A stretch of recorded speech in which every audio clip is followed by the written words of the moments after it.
My name is Nora Langley, and for the longest time, I believed that if I stayed quiet enough, maybe they'd forgive me for simply existing.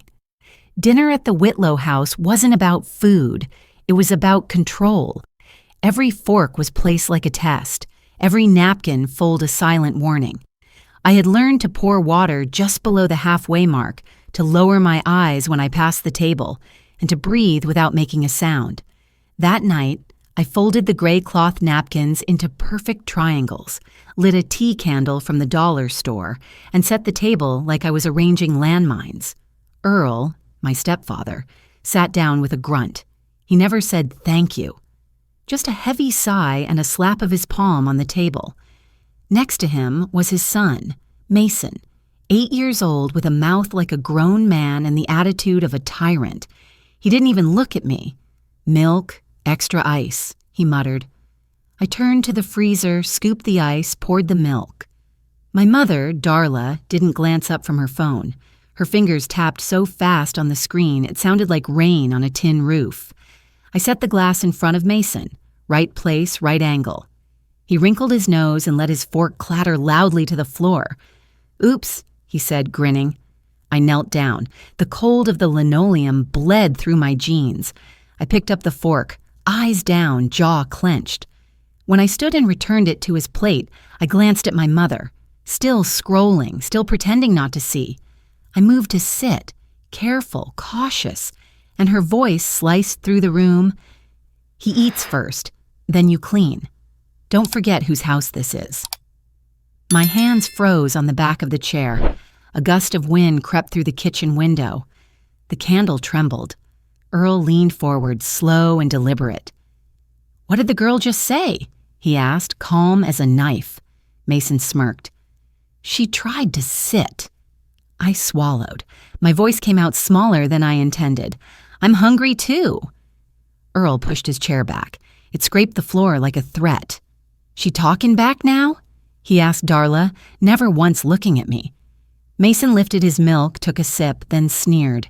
"Too warm." I stared at the glass. Ice cubes still floating, untouched. "She can get it herself," I said. Silence.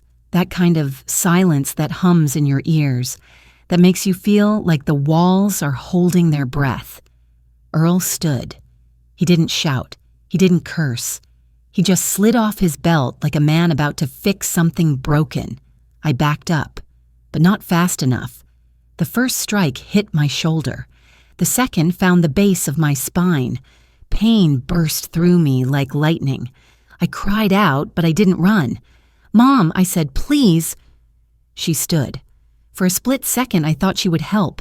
She grabbed my chin so hard her nails broke the skin.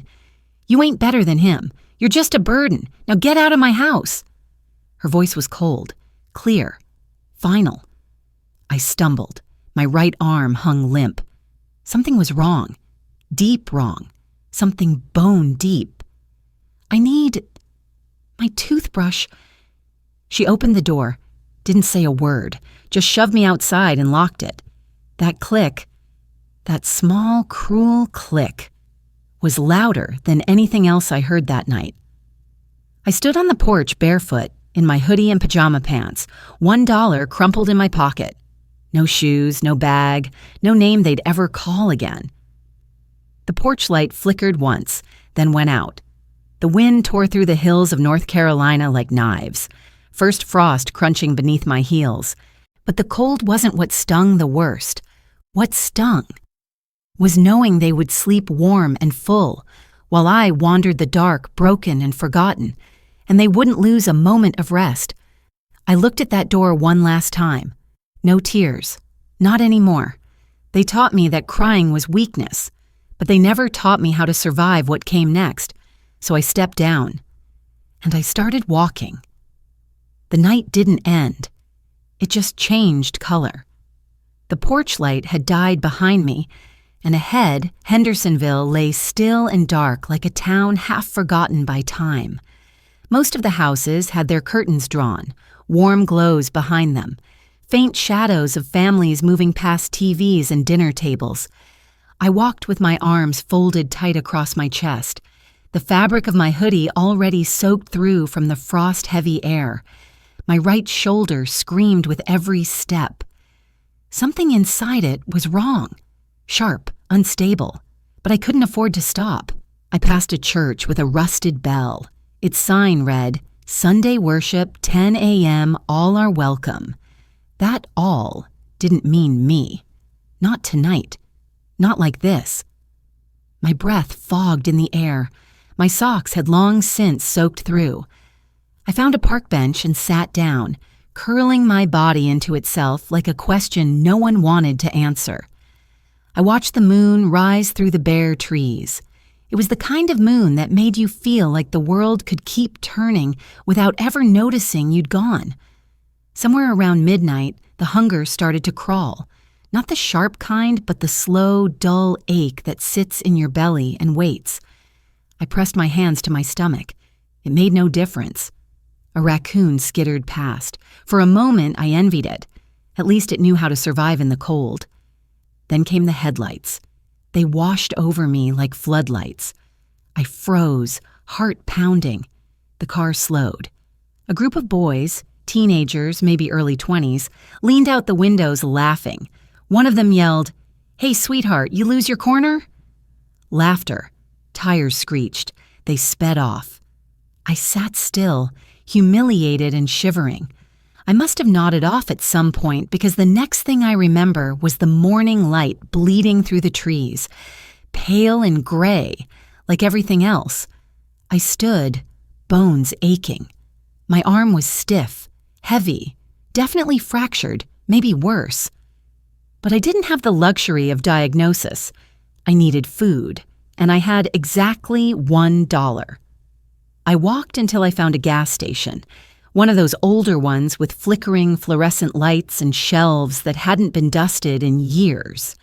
The cashier didn't even look up. I wandered the aisles like a ghost. A bag of chips? Too much. A granola bar? Out of stock.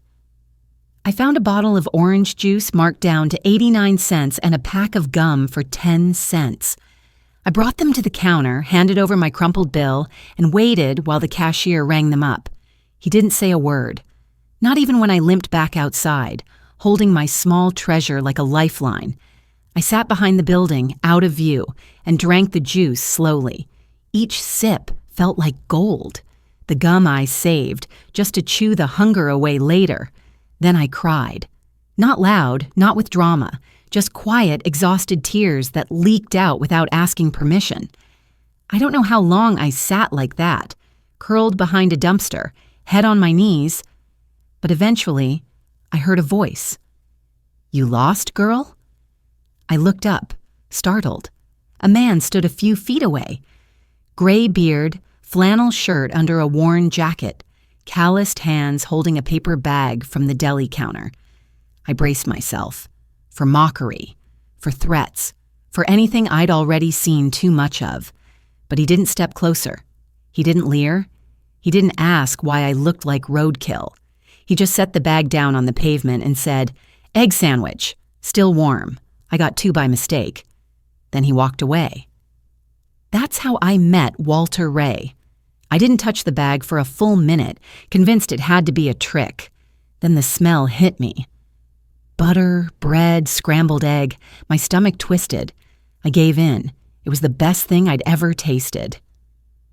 Later that afternoon, I saw him again, sitting outside the library with a small wooden carving in his hand. A bird, half finished. He caught my glance and nodded like we were old friends. I didn't approach, just sat 2 benches over. "Name's Walter," he said, voice rough but calm. I didn't answer. "That shoulder's busted," he added, still not looking at me. I wrapped my arms tighter. "I got a couch in the workshop," he continued. "Not much, but it's dry, got heat. Wood stove still works." I finally spoke. "Why?" He shrugged. "Had a daughter once. She'd be about your age now." Silence. I stood up, bone stiff, but I didn't walk away. Instead, I followed him.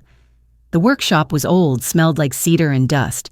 a single room behind a shuttered storefront with hand tools hung neatly on pegboard walls and half-built furniture scattered about like Pa's stories.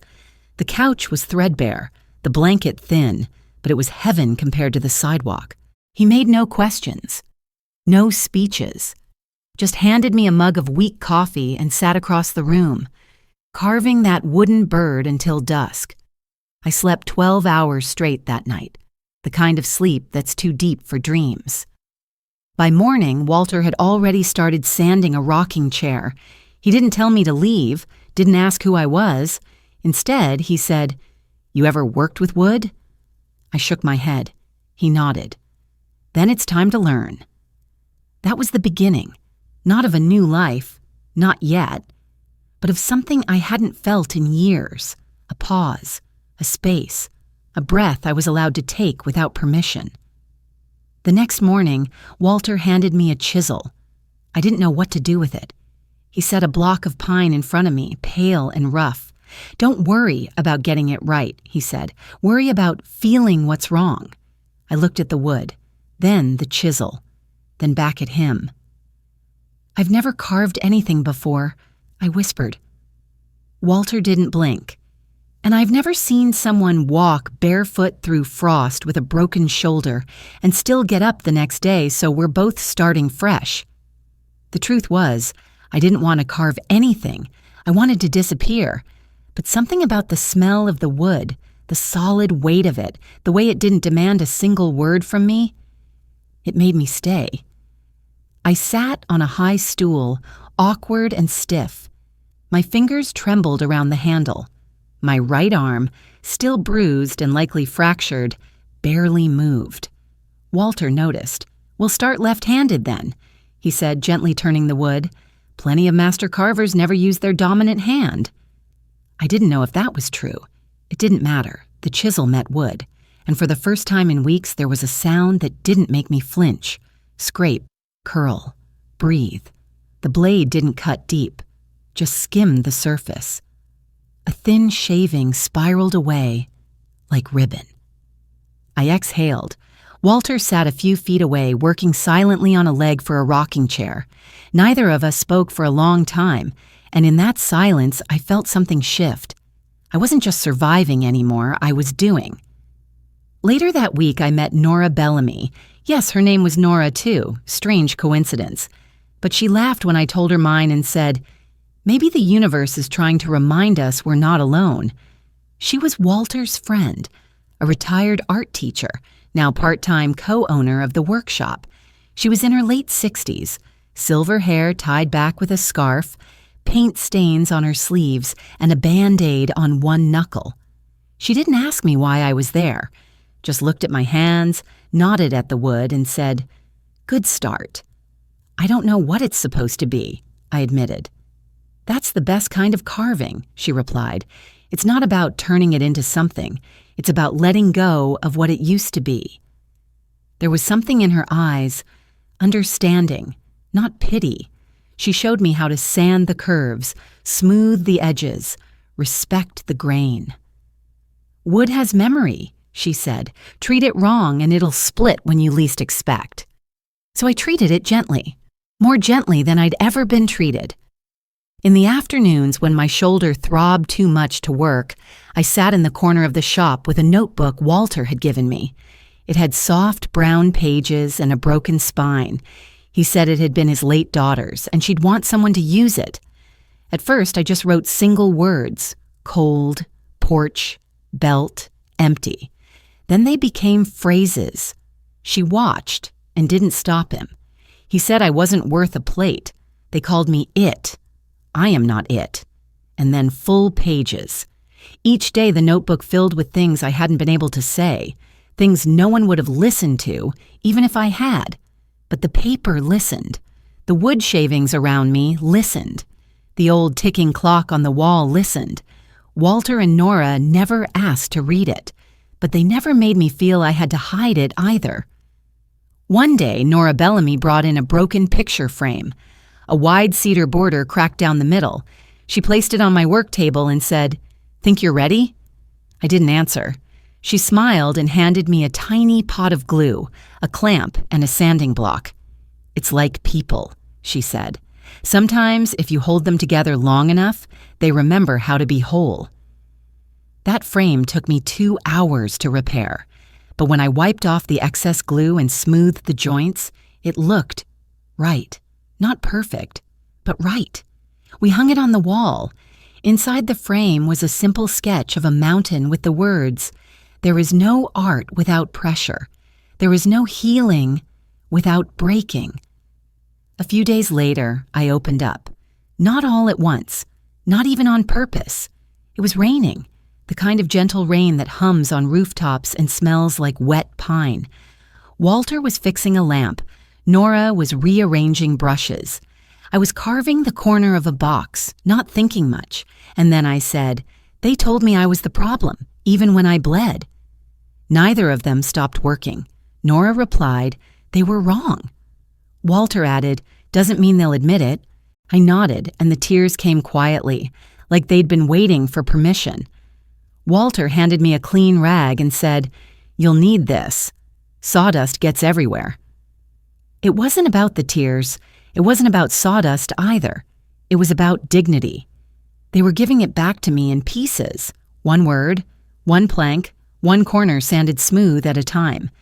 That evening, I posted online for the first time. Not on social media. I didn't have any accounts left. But on an anonymous forum for survivors of family abuse. I didn't use my full name, just signed it, Nora, still standing. The title of the post was, "This is how people try to erase you."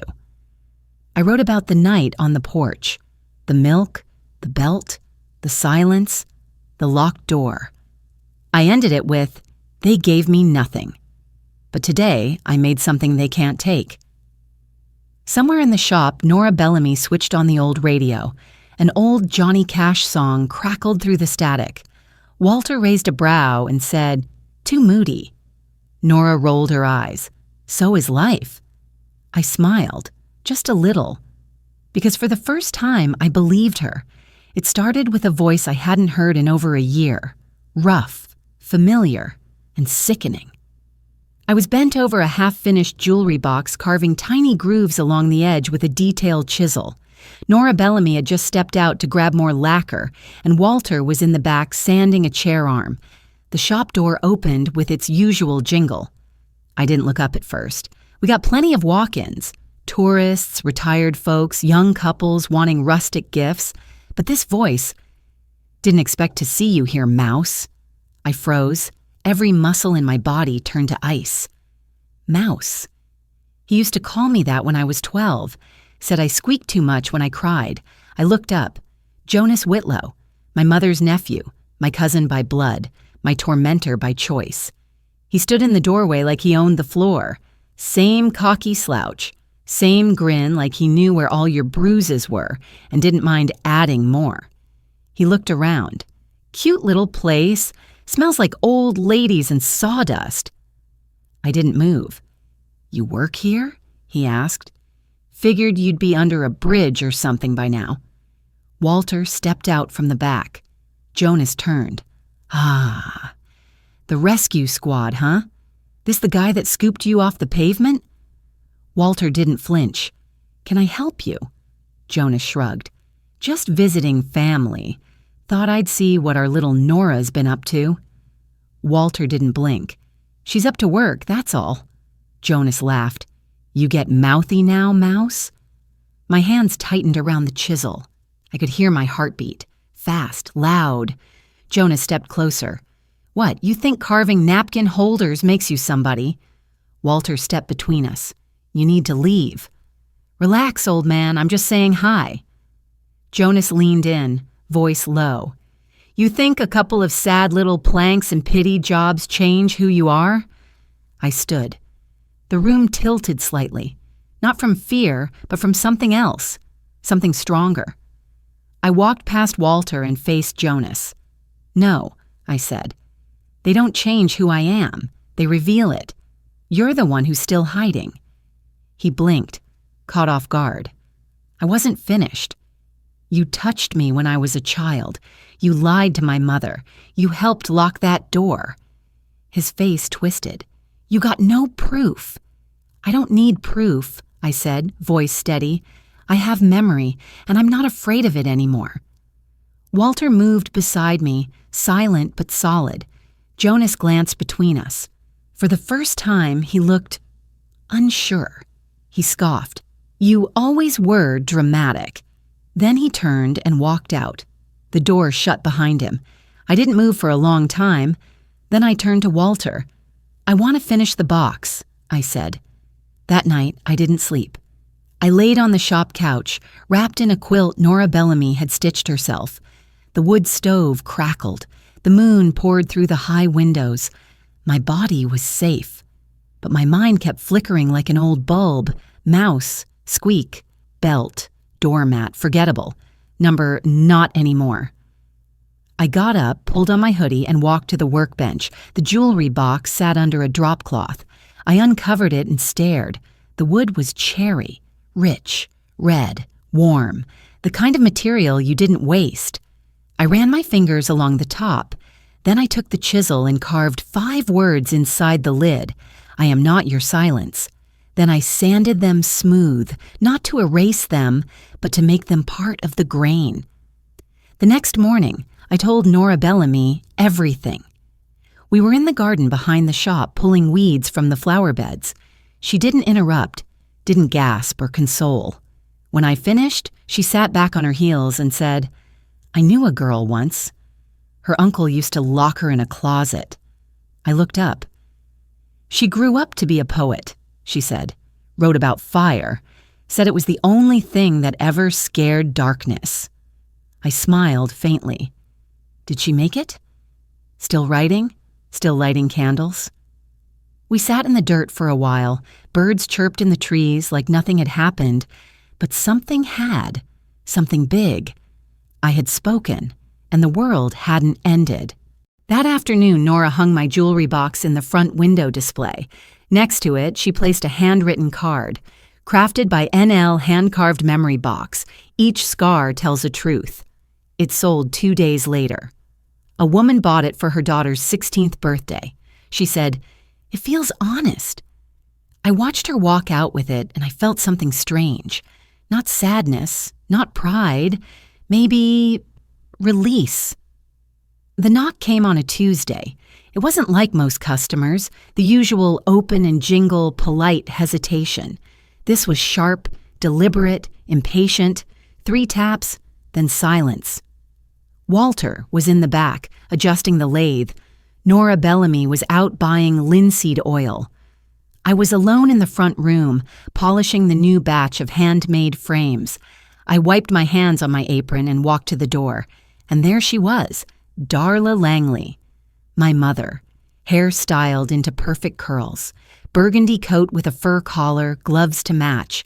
She looked like someone who'd never set foot in a shop that smelled like sawdust and turpentine.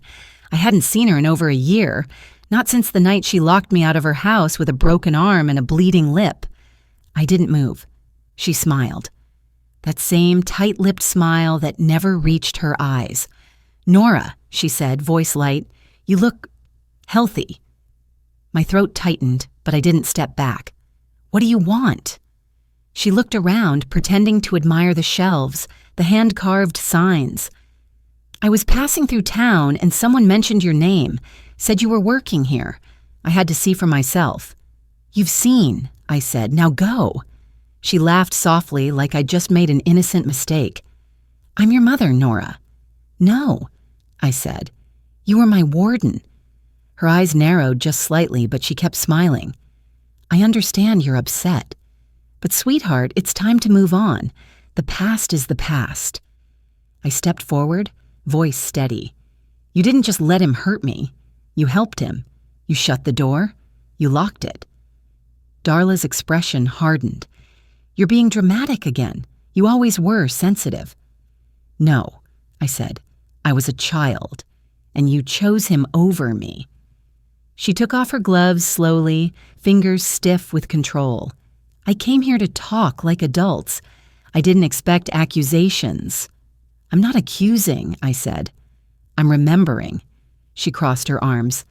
Do you really think anyone here would care if they knew the kind of girl you really were? You lied, you exaggerated, you wanted attention. My voice didn't rise, but my hands clenched. I wanted safety.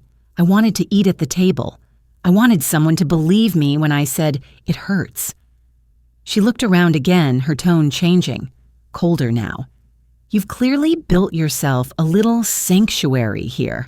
I hope you understand that this isn't permanent. This town forgets people quickly. One little scandal and you're back on the street. I looked her straight in the eye.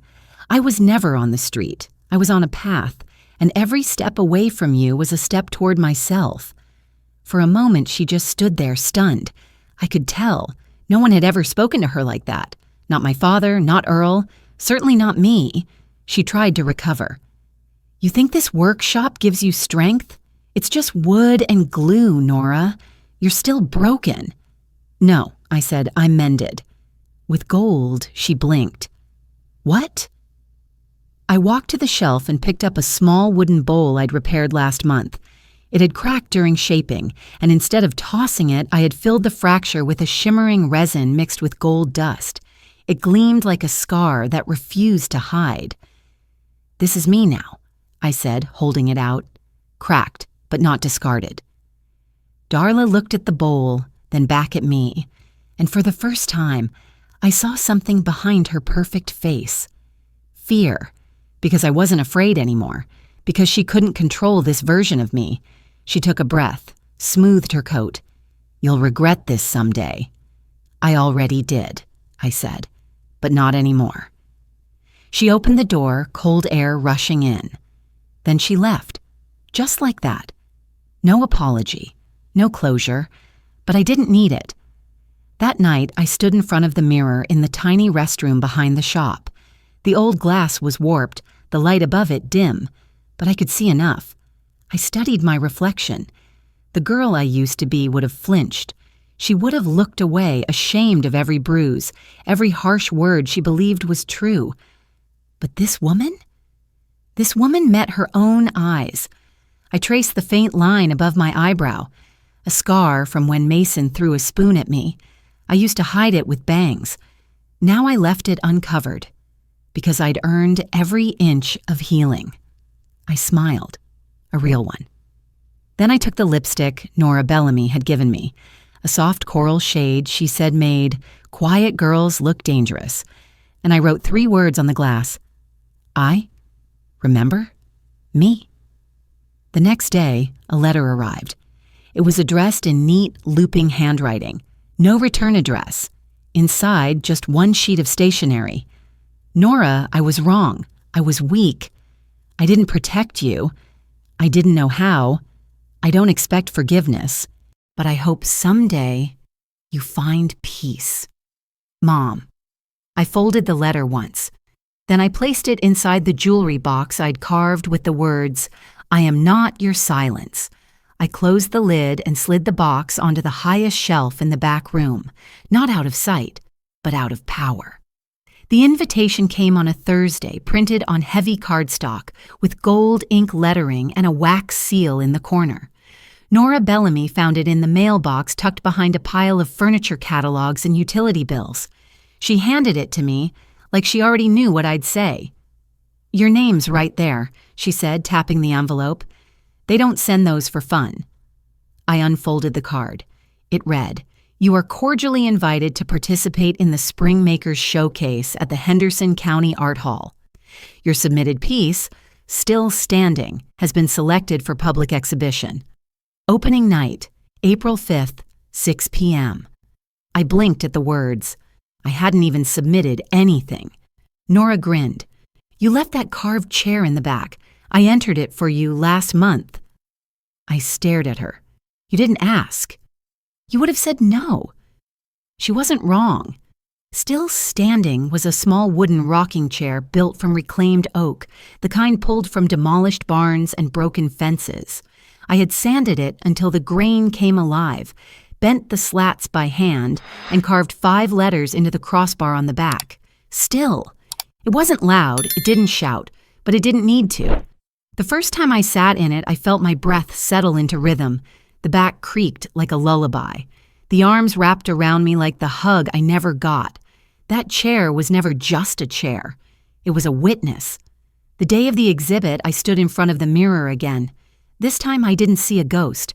I saw a woman with purpose. I wore a black linen dress Walter had tailored for me from an old sewing pattern. He said it belonged to his late wife, and she would have approved. Around my neck was a single charm. A wooden pendant I'd carved myself in the shape of a phoenix feather. I walked into the art hall with my hands still and my chin level. Not bold, but not apologizing either. The room buzzed with light conversation and gentle music from a string quartet. White walls, oak floors, sculptures and paintings lined the perimeter, while spotlights pointed toward each display with reverent focus. My chair sat in the center of a small alcove. Beneath it, a card read, "Still Standing," by NL Reclaimed Wood. Hand-carved lettering, no repairs. Some stories don't need polish. They just need to be told. Visitors stopped. Some tilted their heads. Some sat. Some ran their fingers over the carved word.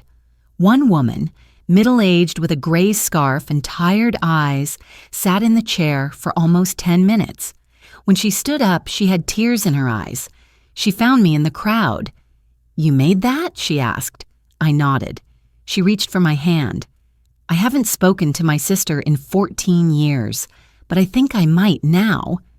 I didn't have a reply. Not then. But something in my chest cracked open, not in pain, in awe. Later that night, a local reporter approached me with a notepad and kind eyes. "People are connecting to your piece," she said. "Do you mind if I write about it?" I hesitated. "It's just a chair," she smiled. "It's never just a chair when someone stops crying because of it." I gave her my first name only, Nora. She didn't press. But not all visitors came with kindness. I saw Jonas before he spoke. He was dressed sharper this time. New jacket, polished boots, as if trying to play the part of a respectable man. He read the card under the chair, then looked up at me. "This supposed to be about us?" he said, voice low. "It's not about you," I replied. "It never was." He sneered. "People around here don't forget easy. Neither do families." "I don't need them to forget," I said. "I need them to see." He glanced around, eyes scanning for witnesses, for ways to twist the moment. But no one was watching him. They were watching the chair, and the woman beside it. He walked away without another word. That was the last time I saw him. The exhibit ran for 2 weeks. During that time, I received 15 notes.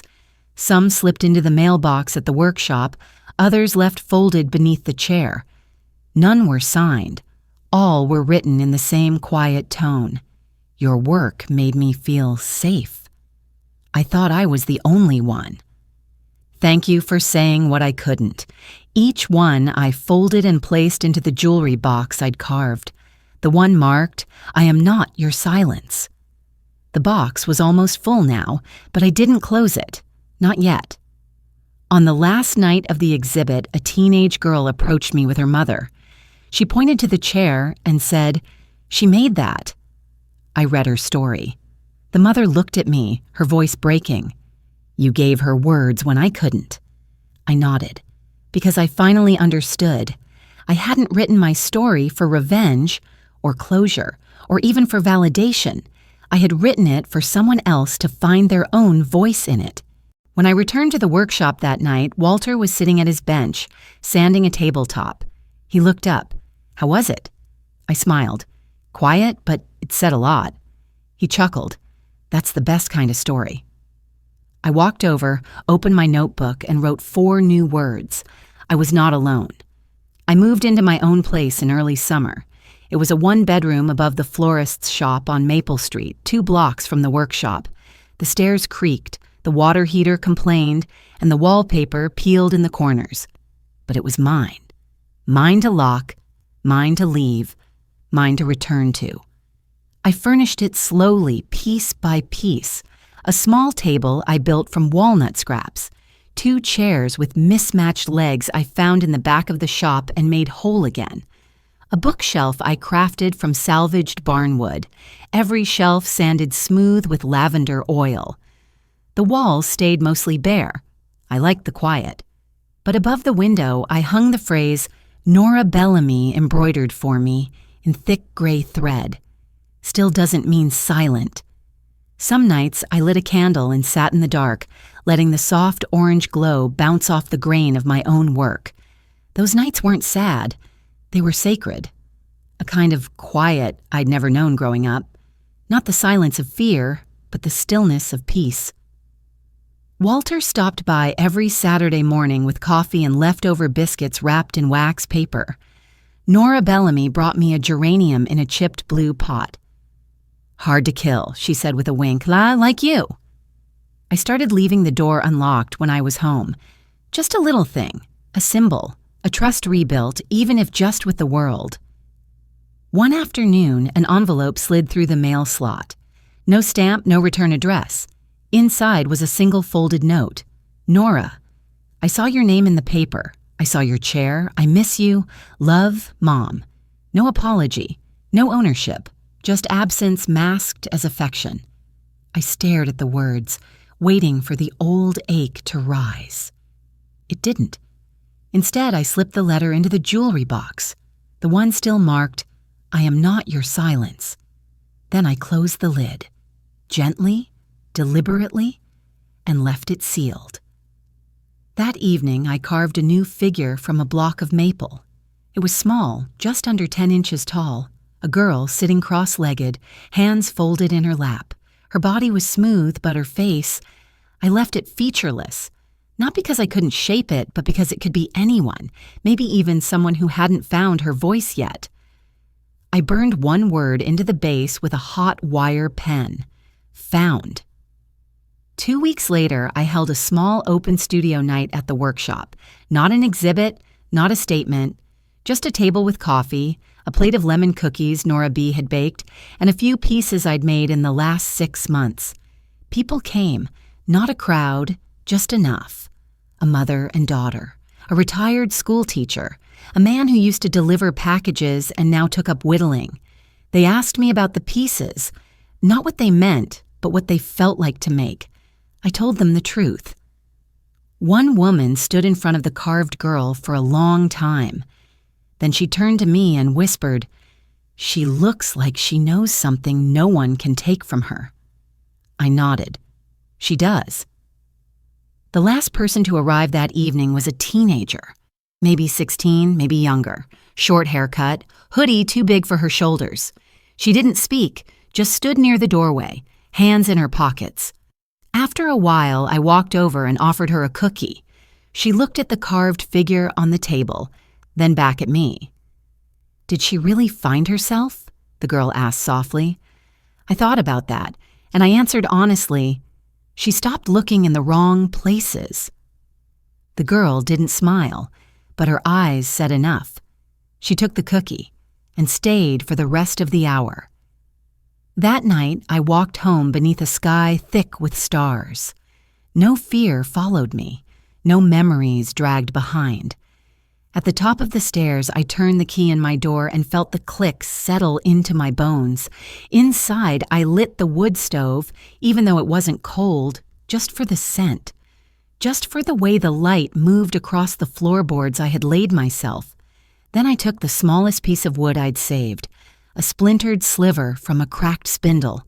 I held it over the flame and whispered, "Some fires don't destroy. Some fires purify." The wood curled and darkened, then vanished in a ribbon of smoke. I didn't rebuild my past. I didn't return to it. I crafted something new, and no one, not him, not her, not the ones who watched and stayed quiet, would ever touch it. Not again. This wasn't a story of revenge. It was a story of rebuilding, without needing permission, of speaking truth in rooms that once silenced you. If you've ever been locked out, overlooked, or made to feel small, let Nora's journey remind you. You don't need their apology to begin healing. You don't need their love to be whole. And your voice, no matter how long it's been quiet, still belongs to you. Thank you for watching.